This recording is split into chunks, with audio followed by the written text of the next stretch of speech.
एक ऐसी दुनिया में जहाँ हर कोई तेज़ दौड़ रहा है, जहाँ बाहर जाना, भीड़ में खो जाना और हर वक्त कुछ नया करना ही सफलता की परिभाषा बन चुकी है।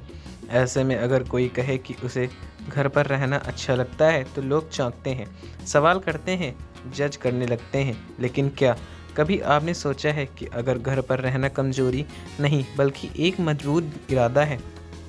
अगर ये अलगाव नहीं बल्कि भीतर की दुनिया को जानने की चाहत है, अगर ये चुप्पी दरअसल भीतर की आवाज़ से गहरी से जुड़ने की प्रक्रिया है। इस वीडियो में हम बात करेंगे ऐसे 6 गहरे सच्चों की जो उन लोगों से जुड़े हुए हैं जो भीड़ नहीं शांति सुनते हैं, जो सोशल ट्रेंड्स नहीं अपने दिल की सुनते हैं। ये सच कोई घिसे पिटे एस्ट्रोलॉजिस्ट नहीं है, बल्कि ये उन कहानियों से निकलते हैं जो असली साइकोलॉजी कहती है, जो सोशियोलॉजी समझती है और जो हर वो इंसान महसूस करता है जिसने कभी अकेले बैठकर खुद को समझने की कोशिश की है। डॉक्टर लोरी हेल्गो ने ठीक ही कहा है, अकेलापन ऊर्जा की कमी नहीं बल्कि आत्मा की उपस्थित। तो आइए चलें एक ऐसे सफ़र पर जहां घर पर रहना कोई कमज़ोरी नहीं बल्कि एक बातचीत अपने अंदर के सबसे सच्चे हिस्से से है। शुरू करते हैं। पहला सच, वे बचपन से ही बदलने का दबाव झेलते हैं। जो लोग अकेले रहना पसंद करते हैं उन्हें बचपन से ही ये सुनना पड़ता है, थोड़ा और खेलो, खुलो, लोगों से मिलो, नहीं तो ज़िंदगी में पीछे रह जाओगे। उन्हें ऐसा महसूस कराया जाता है मानो उनका शांत स्वभाव कोई गलती है, कोई ऐसी चीज़ जिसे ठीक करना ज़रूरी है। पर सच्चाई ये है, हर इंसान भीड़ में नहीं खिलता। कुछ लोग खामोशी में महकते हैं, समाज तालियों उन्हीं के लिए बजाता है जो इवेंट्स में चमकते हैं। लेकिन जो लोग इन सब से थोड़ा हटकर चलते हैं, पार्टियों और नियतों ठुकराते हैं, सिर्फ इसलिए उन्हें भीतर की अशांति की आवाज़ से ज़्यादा प्यारी लगती है। उन्हें लेकर सवाल उठते हैं, क्या हुआ, ठीक हो, कोई परेशानी तो नहीं? नहीं, कोई परेशानी नहीं, बस भीतर का संसार इतना समृद्ध है कि बाहर की हलचल अब ज़रूरी नहीं लगती। अकेले रहने ज़िंदगी से मुंह मोड़ना है। ये तो ज़िंदगी से गहराई से जुड़ने की प्रक्रिया है। दूसरा सच, उन्हें अक्सर गलतफहमी से आलसी या एंटी सोशल कह दिया जाता है। शांति को पसंद करने वाले इंसान को देखकर लोग अक्सर फ़ौरन लेबल लगा देते हैं, ये तो कुछ करता ही नहीं होगा, अकेले बैठा रहता है, शायद डिप्रेशन में है। पर वो क्या जाने कि इसी खामोशी में कोई अपने सपनों की नींव रख रहा है। कभी कभी जो सबसे ज़्यादा शांत होता है वही अंदर से सबसे ज़्यादा जिंदा होता है। ये लोग किसी भीड़ से नहीं भाग रहे होते हैं, ये तो अपनी रचनात्मक के मंदिर से ध्यानवान होते हैं। आज की स्टडीज़ कहती है जो लोग अपने स्पेस में अपने नियमों पर काम करते हैं वे अधिक प्रोडक्टिव होते हैं। हम थकते तो हैं और अंदर से ज़्यादा संतुलित भी होते हैं, और वो एंटी सोशल का टैग नहीं है। ये लोग कम बातचीत करते हैं, लेकिन जब करते हैं तो वो गहराई से, दिल से, सच्चाई से करते हैं। ये लोग रिश्तों को संख्या से नहीं बल्कि गुणवत्ता से मापते हैं, क्योंकि उनके लिए हर रिश्ता एक समझदारी भरी चुप्पी से शुरू होता है, ना कि ज़बरदस्ती बातचीत से। तीसरा सच, वे जानवरों के साथ गहरे जज्बाती रिश्ते बनाते हैं। कुछ लोग कहते हैं पेट्स तो बस टाइम पास के लिए होते हैं, लेकिन लोग घर की चुप्पी में जीना चुनते हैं। वो जानते हैं कि एक पालतू जानवर सिर्फ साथी नहीं होता, वो तो दिल का एक हिस्सा बन जाता है। जब बाहर की दुनिया से रिश्ते जटिल होने लगते हैं, जब हर बातचीत एक थकान छोड़ जाती है, तब एक कुत्ते की वफादार आंखें या एक बिल्ली की चुपचाप पास बैठ जाना कई बार किसी इंसान की गले लगाने जितनी राहत देता है। ये रिश्ते सिंबॉलिक नहीं होते हैं, ये वो कनेक्शन है जो शब्दों से परे, स्पर्श और उपस्थिति से जुड़े होते हैं। रिसर्च भी यही कहती है, जानवरों के साथ समय बिताने से न केवल स्ट्रेस कम होता है बल्कि दिल की सेहत सुधरती है और दिमाग को सुकून और खुशी के हार्मोन मिलते हैं।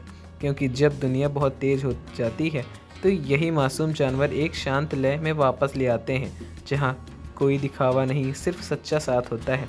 चौथा सच, वे अपनी रुचियों और जुनून के प्रति बहुत वफादार होते हैं। बाहर की दुनिया जब ट्रेंड्स के पीछे भाग रही होती, ये लोग अपने अंदर की दुनिया को सींच रहे होते हैं। कोई पुरानी फिल्म जिसे वे बार बार देखते हैं, कोई अधूरी कविता जिसे रोज़ थोड़ी थोड़ी पूरी होती है, या कोई ना कोई रेसिपी जिसे पूरे मन से पकाया जाता है।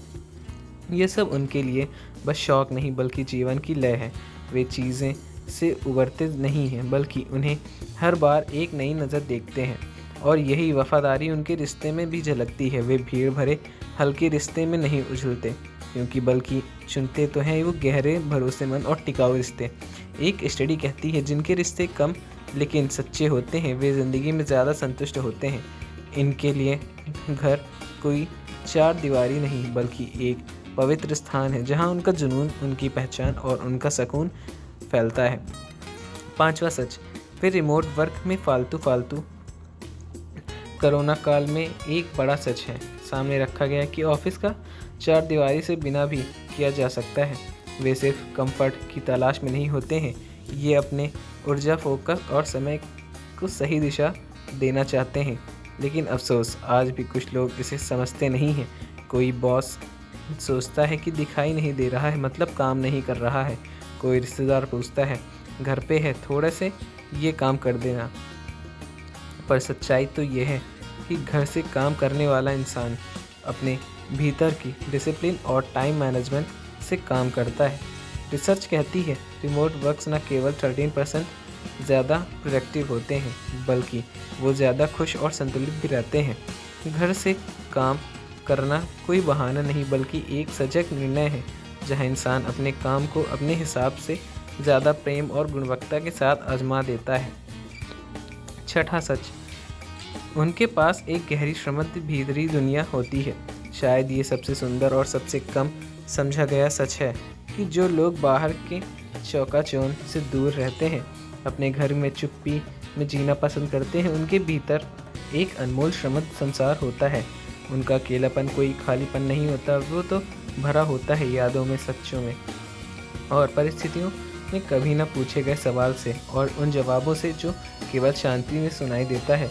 वे जर्नल सिखाते हैं ना कि इसलिए कि उनके पास और कुछ करने को नहीं बल्कि इसलिए कि वो अपनी मौजूदगी में पूरी तरह जीवित हैं। ये लोग जबकि एक शांत कमरे में बैठते हैं तो वहाँ सिर्फ सन्नाटा नहीं होता, वहाँ होती है हीलिंग, परिवर्तन और एक सपना जो आकार ले रहा होता है।